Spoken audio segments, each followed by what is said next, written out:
Hello Info seekers, welcome to another exciting and informative video. Today we will discuss the uneven distribution of wealth among society, and the rich-poor gap. The world is divided into two basic groups depending on economic values, that is, high-income or rich group, and low-income or poor group. There is a huge gap between these two classes of society. According to a report, the wealthiest 1% of American society possesses 40% wealth of the whole country. A healthy economy aims to distribute wealth as evenly as possible, and reduce the rich-poor gap, but the current economic dynamics are increasing this gap with each passing day. This progressive inequality has many negative effects on society, such as unhealthy, uneducated poor class, negative economic growth, crimes, and instability.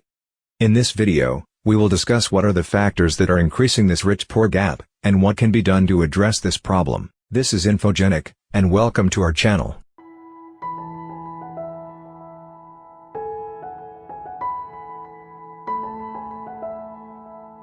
The first factor that has a long-term effect on creating low and high-income groups is access to education. Many countries spend a little portion of their GDP on education. For example, developing countries like Pakistan spends only 2.9% of GDP on education. Students have to pay for their tuition fees, study materials, transportation, etc. This results in expensive education which many poor families cannot afford, and they stop sending the child to get educated. Their kids left uneducated, and ultimately unqualified for better jobs. They are forced to work in low-skilled, and low-income jobs. On the other hand, due to relatively better access to education, children of rich class attain higher studies, and get better jobs. They have higher incomes, and can save more for their future generation. Thus this access to education runs in generations, which plays a vital role in the unequal distribution of wealth. The second factor which is increasing this gap is that rich or higher income class can save extra money, after fulfilling their personal needs. They reinvest their savings into different projects, and multiply their sources of income. The same model is true for major companies as well, such as Amazon, Facebook, etc. These companies reinvest and acquire major businesses, thus money starts pouring in from all directions, making them get richer and richer. Contrastingly, the poor have a limited source of income. According to the World Bank, 736 million people are living at $1.90 per day, or even less. With this less income, the poor can hardly fulfill his basic needs. He cannot save money to reinvest. Having less income and less education, it's extremely hard for the poor to multiply his sources of income, and thus he stays poor. This factor also widens the already progressing rich-poor gap. Another factor that is increasing this inequality is an unethical practice by the rich class that influences the country's politics and legislation, and get results in their favor. The wealthiest people have control over major businesses of the country, and thus on the country's politics. They get legislation in their favor, have tax reliefs, subsidies, or even payback from governments. One such example in the recent past is the sugar mill owners scandal in Pakistan. Due to this practice, the rich class snatches an extra chunk of money from society, making themselves richer, while the rest of society gets poorer. Thus money accumulates in few pockets, rather than equally distributed throughout the society. The fourth factor that is contributing to this inequality is the interest-based financial system. As we have discussed before, rich people or rich countries have surplus amounts of money, after fulfilling their personal needs. They start giving loans to poor people or poor countries based on interest, through various financial institutions, so without doing anything, and just lending their surplus money, they get extra payback from the poor community, which adds to the wealth of rich people.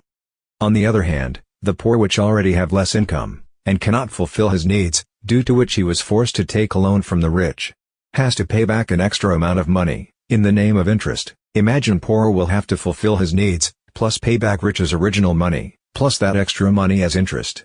This makes the poor getting poorer, and even leads him to bankruptcy, in certain cases. This interest-based financial system, which the world portrays beautifully, has very dangerous consequences on the poor's end. These were all major factors that are contributing to financial inequality in modern society. Now we see how the world can redistribute wealth evenly, in society, and minimize this financial disproportion. The first model to address this issue is by property redistribution, taxation, and regulations. Some countries have attempted this approach in the past. One such example is the Roman Republic, during the 3rd century. They passed a law that no one can have wealth, or land above a certain level.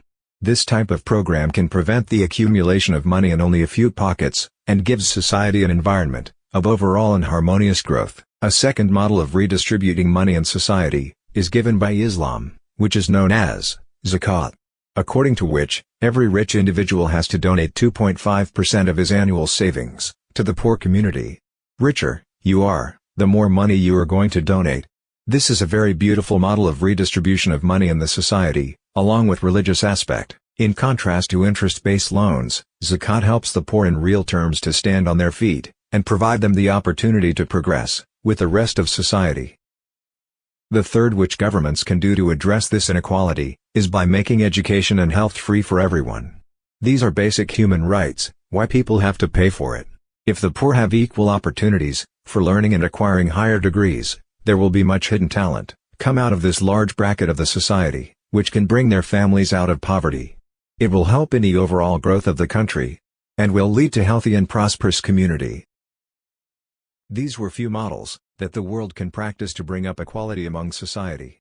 If we will be successful in creating balance among people, it will result in an equal, fair, growing, and prosperous community. Thanks for watching. For more interesting videos, please like, subscribe, and press the bell icon.